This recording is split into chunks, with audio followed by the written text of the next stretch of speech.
Ny mety ho toetry ny andro eny an-dranomasina ny talata 4 Martsa 2024 amin'ny 9 ora maraina hatramin'ny alarobia 15 Martsa 2024 amin'ny 9 ora maraina.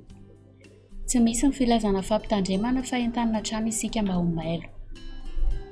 Hanombohantsika azy ho an'ny morontsiraka Atsinanana, Cap-d'Ombre hatrany Cap-Est, hanorana tandrifin-drahona indraindray.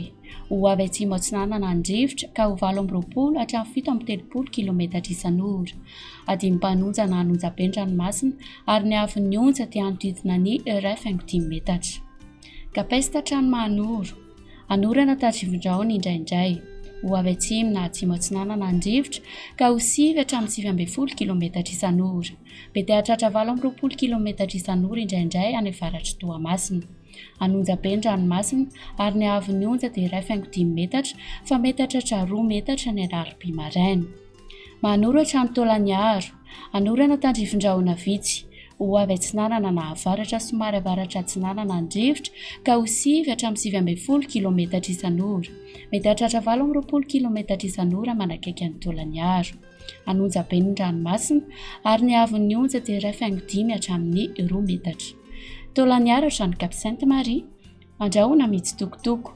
Ho avy Atsinanana andrivotra ka ho 20 hatramin'ny 15 kilometatra isan'ora. Anonjaben-dranomasina ary ny havin'ny onja dia 2 metatra. Ho an'ny morontsiraka andrefana, Cap Sainte-Marie hatrany Cap Saint-Vincent, andrahoana mitsitokotoko na ibalikan'ny masoandro. Ho avy Atsinanana andrivotra ka ho 9 hatramin'ny 18 kilometatra isan'ora.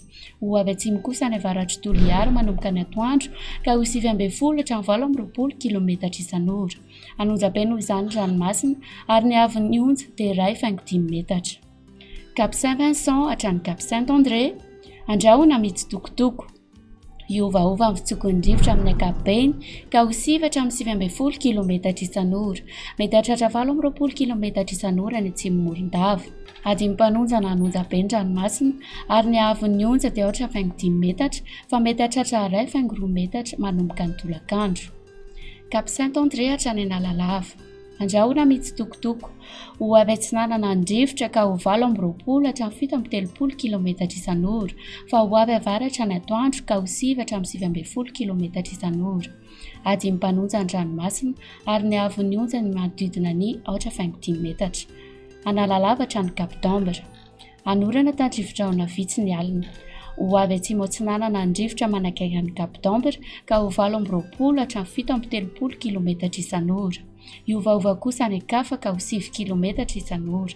Adimpanonja ny ranomasina ary ny havin'ny onja dia manodidina ny 1,5 metatra.